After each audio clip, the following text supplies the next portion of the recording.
Mga kwento ni Felmo.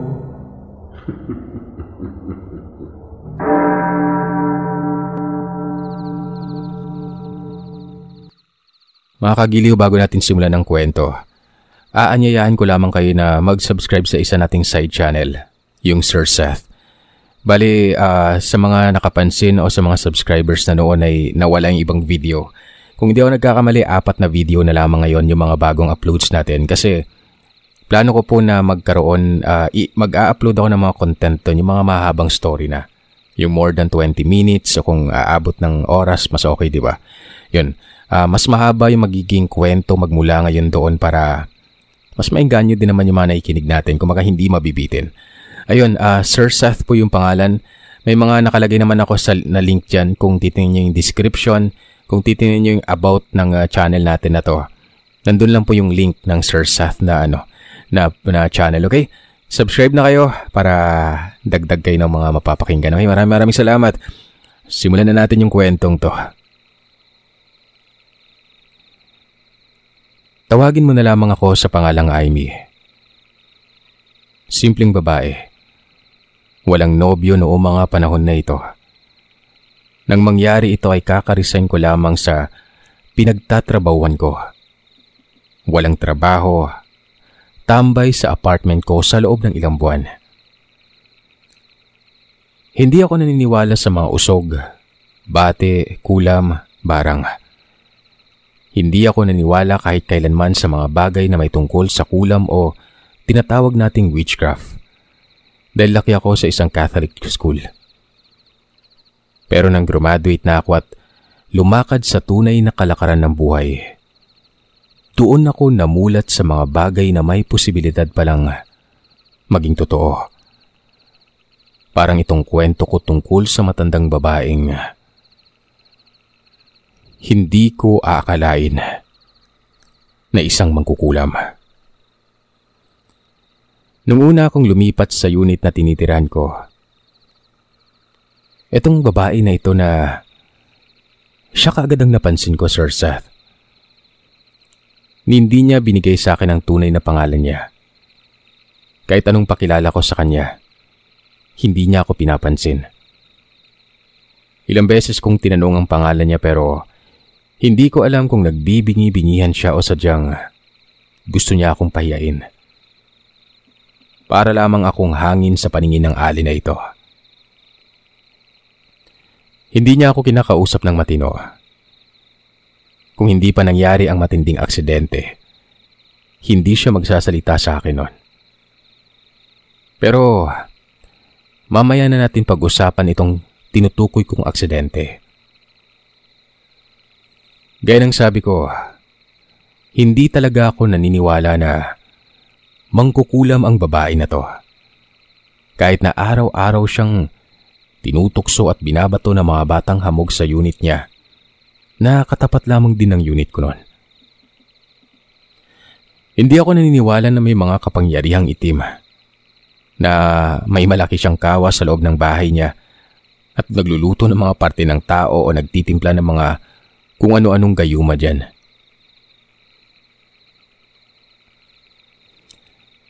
Talagang, ewan ko, hindi ko mapaliwanag. Hindi ko maiisip na yung alien na ito ay ganung uri ng klase ng tao. Hanggang sa sumama ang pakiramdam ko isang araw. Galing ako noon sa volleyball game naming magtotropa nang umuwi akong inaapoy na ng lagnat.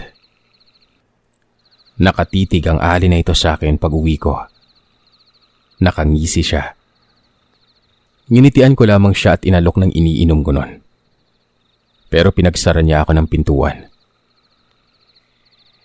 Nung gabi na yon, mali rin ako eh. Naligo pa ako kahit na masama na ang pakiramdam ko. Pagiga ako ng kama, hindi ako mapakali. Nasa second floor ang kwarto ko at alam kong nilak ko ang main door pero may naririnig akong kumakaluskos mula sa ibaba. Una kong ginawa, sumilip ako sa bintana ko. Halos mapamura ako nang makita kong nakatayo sa harapan ng bintana niya. Nakaharap mismo ng bintana ko ang alien na yon. May hawak siya na kung ano. Para bang bilog o tela nun na yung parang hugis na manika o puppet. Ganun yung itsura ng manika. Pero tandang-tanda ko pa ang malalaking mata ng manika na yon. Nayari sa hindi magkasing laking botones. Sa gulat ko, antok at sama ng pakiramdam. Binati ko pa siya. Sabay humiga ulit ako noon. Pero lalong lumakas ang kaluskos sa baba ng bahay. Bumangon ako. Kinabahan pero hindi ganon ka natakot. Patay na ang mga ilaw. Kinapa ko na lang ang daanan papuntang hagdanan. Nandun pa kasi ang switch ng ilaw sa second floor. Sa kamalas-malasang pagkakataon, nagulat ako sa ngiyaw ng itim na pusa na naapakan ko sa pinakaitaas na baitang ng hagdanan. Nasaktan yata yung pusa nang maapakan ko sa buntot kaya pumalag ito at lumika ng nakakabinging ngiyaw. Nawalan ako ng balanse. Tuluyang dumausdos pa ibaba sa 9 na baitang hagdan. Nalaglag ako. Nakalmot pa ako ng pusa sa hita. Agad ko namang kinontak ang tropa kong si Jane at nagpahatid ako sa ospital noon.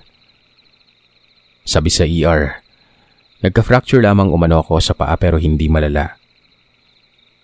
Inisip ko pa noon, paanong nagkaroon ng pusang itim sa loob ng bahay ko ay chinek ko naman maigi ang buong bahay bago ako umakyat. At siguradong sigurado ako na walang pusa sa loob nang ilako ang pintuan na yon. Isa pa, hindi ako mahilig sa mga alaga. Hindi nga ako lumalapit sa mga asong ligaw o pusakal na makukulit na nangihingi ng pagkain sa daan. Pero bakit maitim na pusa sa unit ko? Saan ito dumaan? Bigla na lamang nagsalita ang tropa kong si Jay ng, "Yung bruha yan." Hindi ako kumbinsido na yung alien na yun ang salarin. Sabi ko nga sa inyo, hindi din ako naniniwala sa mangkukulam. O mangkukulam siya, o may dala siyang kamalasan na binubugan niya sa ibang tao. Kaya lang din naman siyang tinatawag ng ibang mga tao at mga bata na bruha gawa ng hindi lang siya maganda siguro. Pero hindi naman ako mapanlait. Siguro yun lang yung dahilan kung bakit tinatawag siya na ganon. Wala naman ako magagawa kung tawagin siya ng mga tao ng ganon na bruha o mangkukulam dahil may edad na rin kasi ito. Tapos parang palagi pang nakasimangot at nakakatakot ngumiti. Hindi ko siya nakikita o naririnig na bumabati lamang sa ibang mga kapitbahay o ibang tao. Palagi siyang nakasimangot. Nakabusangot ang mukha niya na parang, alam mo yung parang nakamaskara lang. Wala man lamang kagalaw-galaw ang pagmumukha nito.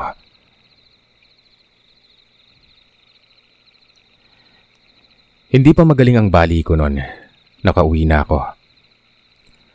Malapit na ako sa unit ko nang nakita ko sa unit niya ang alien na yon, na sinasabunutan at binabanatan sa muka ng isang mas matandang babae na may gintong ngipin. Binubugbog siya sa tapat ng sarili niyang unit, Sir Seth. At walang umaawat na kahit isang taong nakakakita sa pangyayaring yon. Galit na galit yung babaeng may gintong ngipin na nagngangalang Mrs. Andromeda, na sinabi sa akin ng isa kong kapitbahay na si Dante, na binabae na conservative pero may pagkatsismosa. "Ikaw ang dahilan kung bakit nagkaluslos si Benjo. Bruha kang mangkukulam ka. Kinulam mo yung anak ko." Ito ang mga masasakit na bintang ng Mrs. Andromeda sa walang laban na ale. Dahil ang dami niyang dalang bayong na puno ng mga buto ng baka. kambing at baboy nun. Nabugbog talaga ang Ali. Iniwanan siya ng babae na nakahandusay sa harapan ng pintuan ng unit niya. Naawa ako kahit papano nang makita kong hindi siya magkanda o gaga sa pagsusi ng pintuan niya. Madulas-dulas kasi siya nun na para bang pinagpapawisan. Tinulungan ko yung Ali na tumayo pero minura niya ako. Sabay tulak sa akin pasalampak sa maputik na daan na naghihiwalay sa unit ko at sa apartment niya. Ang masaklap, natalsikan pa ako ng dugo na galing sa sarili niyang bibig nun. Napahiya ako sa sarili ko. Akala ko, ikakatuwa ng Ali ang kagandahang loob na ginagawa ko para sa kanya pero wala eh. Ganun talaga siya. May sayad na yata talaga nasa isip ko. Hinayaan ko siyang makabangon at makapasok sa unit niya habang mukha akong kung anong napahiya na iika-ikang pumasok naman sa unit ko noon. Napahiyaw ako pagpasok ko sa unit ko. Lalo na nang buksan ko ang mga ilaw. Punong-puno ng mga malalaking pusang may iba't ibang kulay ang sala ko. Sobra sa 10 pusa ang nakita ko nun, Sir Seth.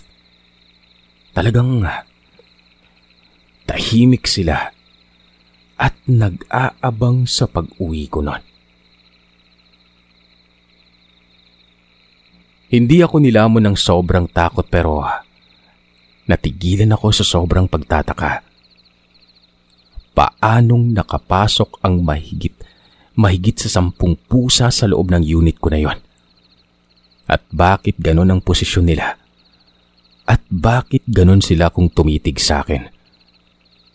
Tutok na tutok habang kampanteng nakaupo na parang naghihintay ng pagkain. Paano kayo nakapasok dito sa unit ko? Nininervyos kong tanong habang paupo ako sa may sofa, paharap sa kanila. Sumakit kasi yung kanang paa kong hindi pa magaling sa pilay nun. Maya-maya pa, isa-isang lumapit ang malalaking pusa sa akin at malambing na kinaskas ang ulo ng mga ito sa paa kong may pilay. Isa-isa silang naglambing sa akin bago lumabas ng bahay nun. At nang matapos ikaskas ng huling pusang itim ang ulo niya sa paa ko, nagulat ako nang makita kong isa-isang pumasok sa bahay ng Ali. Ang mga nakapilang malalaking pusa na yon. Napatayo ako at nanlaki ang mga mata ko. Doon na ako nagsimulang mangilabot. Yun palang mahigit sa 10 pusa na yon ay mga alaga ng Ali. Napapadyak ako nang habulin ko si Ali na hinihimas-himas na ang paborito niya sa lahat, ang itim na pusa. Ali, sandali lang ho. Lumingon siya at tinitigan ng pako nun. Alaga niyo pong lahat ng pusang yan? Bakit at paano sila nakapasok sa unit ko? Sinimangutan lamang ako ng Ali. Mabilis siyang pumasok sa unit niya. Bit-bit ang pusang itim. Hinabol ko siya at nangilabot ako nang maramdaman kong wala nang masakit sa kanang paa ko. Agad kong tinanggal ang gasa na nakabalot dito at wala nang kung anong bali at pamamaga doon. Naigagalaw at naiaapak ko na ng tama at walang sakit ang kanang paa ko, Sir Seth. Doon ko na naisip na hindi kaya may kapangyarihan nga yung Ali. Muli kong tinawagan si Jane para ikwento ang milagrong nangyari pero hindi niya ako pinaniwalaan. Hindi ako nakatulog ng gabing yon. Gusto kong magpasalamat kay Ali pero Hindi ko alam kung paano siya kausapin nang hindi ako sinisimangutan. Paano kung hindi naman siya ang gumamot sa pilay kong paa? Maraming tanong ang naglaro sa isipan ko noon. 3:00 na ng madaling araw na makatulog ako. Paggising ko ng sumunod na araw, 1:00 na ng hapon sa wall clock. Hindi pa ako magigising kung hindi ako kinatok ng kapitbahay kong si Dante. Aimee! Aimee! Binuksan ko ang pintuan at bigla siyang pumasok sa unit ko noon. Hinila niya ako papunta sa kusina at pabulong na kinausap pagkatapos naming umupo sa harapan ng dining table ko. Alam mo ba yung nangyari kay Mrs. Andromeda? Yung nanay ni Benjo na nagkaluslos? Na kinulam raw ni Bruha? O anong nangyari kay Mrs. Andromeda? Isinugod sa ospital. Nagwawala. Diring-diri pa ang matrona sa mga tinamo niyang malalaking kagat na mga daga sa buo niyang katawan. Kinagat na mga daga? Oo. Naliligo raw si Mrs. Andromeda sa unit niya nang sugurin siya ng maraming dagang kanal na ang lalaki daw. Parang mga matatabang kuting. Galing sa drainage yung mga daga. Yung iba, nanggaling sa butas ng bathtub tapos inodoro. Dagdag pa ni Dante, sumampa umano ang lahat ng yon sa naliligong ginang. Pinagkakagat umano siya ng mga ito.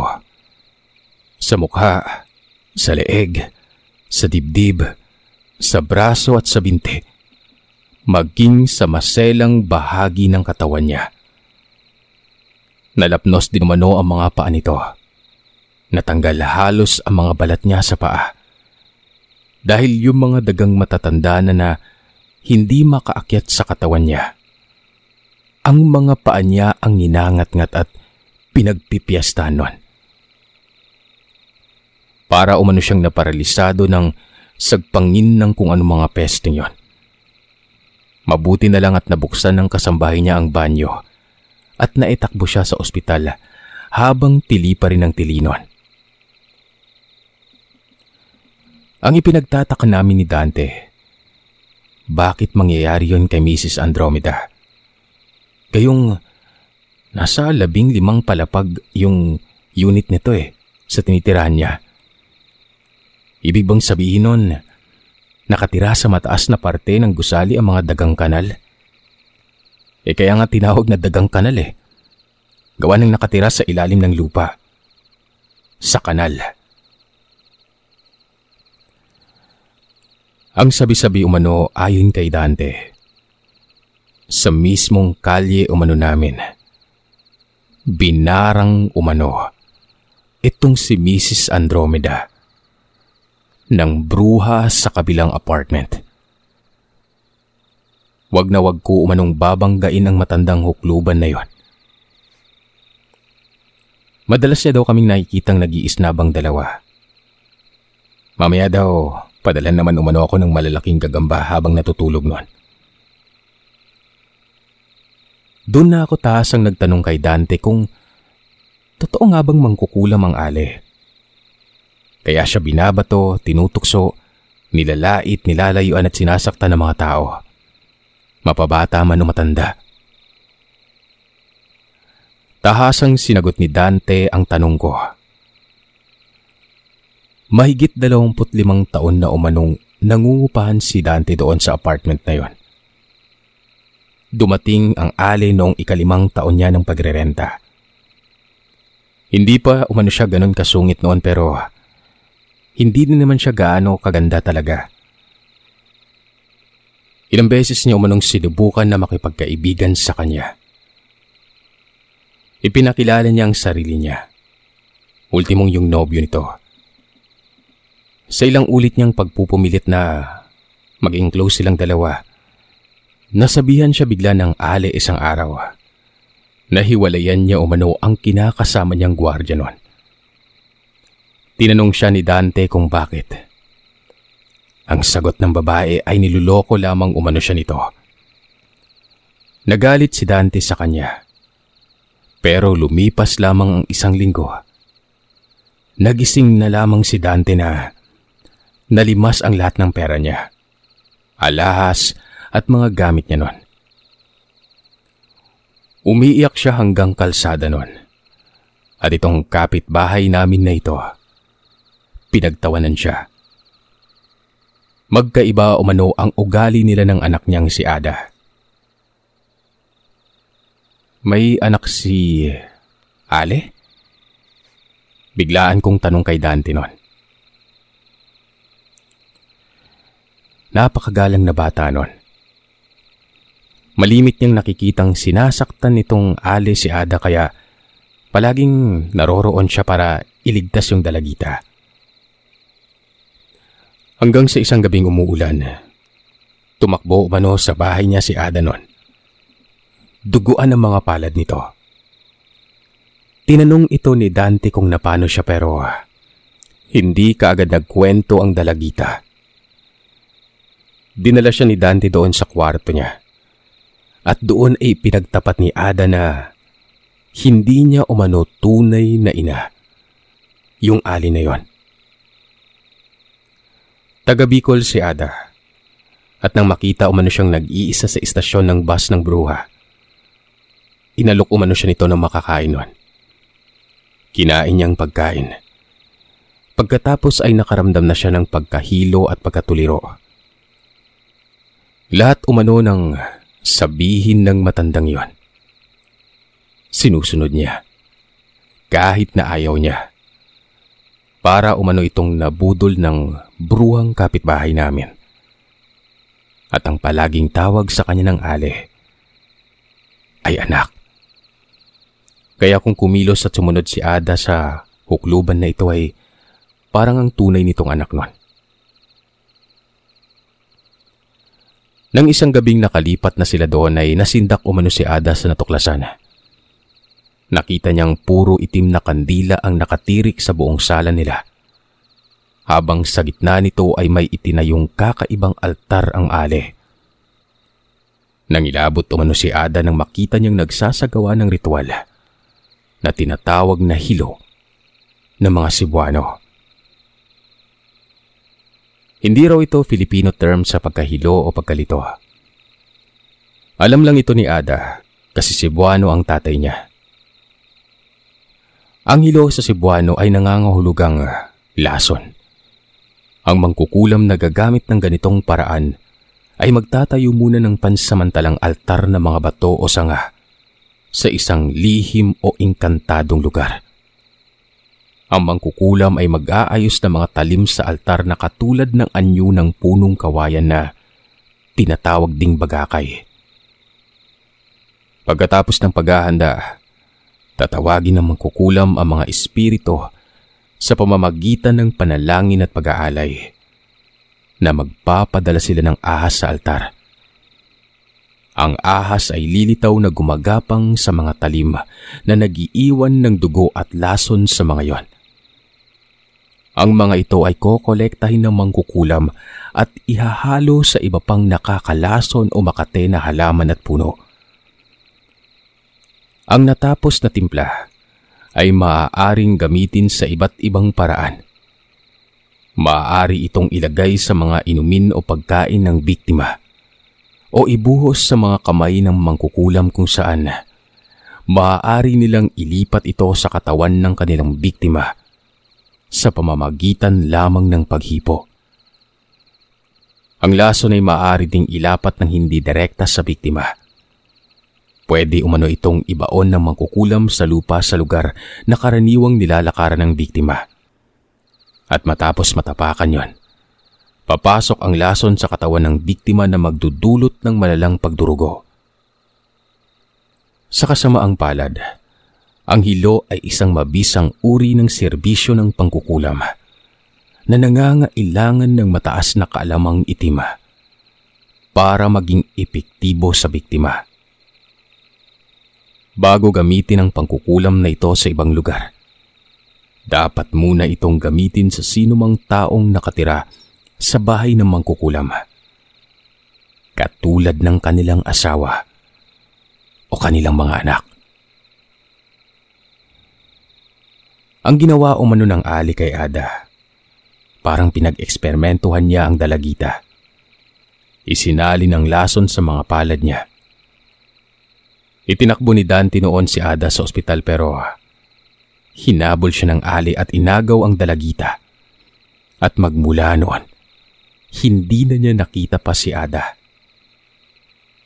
Magpasa hanggang ngayon ay walang nakakaalam kung buhay o patay na ito. Sa gitna ng nakakapanindig balahibong usapan namin ni Dante, napangangako nang makita kong umaapoy ang pintuan at bintana ng unit ni Ale. May 3 lalaking nakaitim na nagbato ng gasera sa unit nito. Mabilis na nag-apoy ang buong unit at sa loob nito ay nakita namin ni Dante na sumisigaw ang Ali nun. Apoy! Apoy! Hindi siya humingi ng tulong pero napatingin ako sa mga pusang kasama niya. Bigla akong kumuha ng malaking kumot at tinakluban ko ang buo kong katawan. Bago ko sinipa ang pintuan ng unit na yon. Nagsipagtakbuhan papalabas sa mga pusa pero ayaw lumabas ng Ali. Bakit ayaw niyong lumabas? Mamamatay kayo sa sunog na to. Dante, tumawag ka ng bumbero. Dahil mabilis na nagliyab ang apoy at halos magsara na ang daanan palabas dahil sa sunog nun. Nasabunutan ko papalabas yung Ali para lang mailigtas siya nun. Medyo nasunog ang buhaghag niyang buhok nang makaladkad ko siya papunta sa unit ko. Agad kong niyakap yung Ali hanggang sa tuluyang namatay ang apoy sa buhok niya.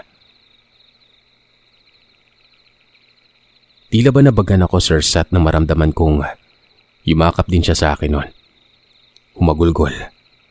Sabay sabing, Anak, anak, salamat anak. Tiningnan ko siya ng matagal.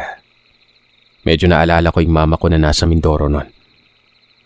Napahagulgol ako sa awa sa matanda kong kapitbahay. Dumating ang bumbero, pero buti na lamang at hindi na masyadong lumaki pang apoy. Lahat ng mga kapitbahay namin nagalit at sinisi ang Ali sa nangyari. Pero pinigilan ko na sila nung pagkakataon na yon. Ako na ang bumangka sa nangyaring aksidente. Inako ko ang dahilan ng sunog pero hinawakan ako sa kamay ng Ali. Doon na siya nagpakilala, Sir Seth. Sabi niya, ang pangalan niya umano, Mariana. Pakisabi sa kanila, hindi bruha. Naging maayos ang lahat. Naging tahimik pagkatapos nun. Pero makalipas lamang ang ilang araw ay napag-alaman namin na umalis na itong si Mariana doon sa unit niya. Hindi man lamang ito nakapagpaalam sa akin. Hindi ko alam kung saan ito pumunta. Pero magmula din ng araw na yon, nawala na yung parang pagiging negatibo ng lugar. Natahimik ng loob ko. Wala na rin mga pusang umaaligid sa apartment namin.